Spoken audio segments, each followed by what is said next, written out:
আসসালামু আলাইকুম। আজকে আমরা সবাই এসেছি আমাদের প্রিয় বড় ভাই পিতৃতুল্য আলমগীর সাহেব এবং আমাদের প্রিয় ভাবি রুনা লেলার বাসায়। বড় ভাইয়ের দাওয়াতে আমরা এসেছি। এখানে অনেকেই এসছে, রিয়াজ, আমিন খান, আলিরাজ, সম্রাট, বাপ্পারাজ, শাবনাজ নাইম, তারপর অনেকেই, চম্পা পয়সে, আমাদের স্বপ্নম ভাবি, আমাদের নায়ক রাজা রাজ্জাকের ওয়াইফ ফেরদৌস, রোজিনা ম্যাডাম, আমার মিসেস, অনেকে এসছি আমরা। তো আসলে এরকম গেট টুগেদার অনেক দিন পর আমরা একত্রিত হয়েছি আমাদের বড় ভাই আলমগীর সাহেবের বাসায়। আসলে মাঝে মাঝে আমাদের এরকম গেট টুগেদার প্রয়োজন, তাহলে ভালোবাসা অবিরাম থাকে।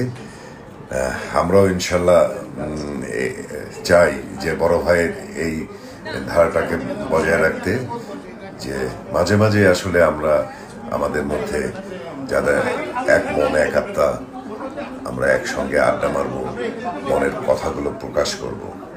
ওকে, সবাই ভালো থাকেন এবং আমাদের আলমগীর সাহেব এবং রুনা ভাবির জন্য শুভকামনা রইল।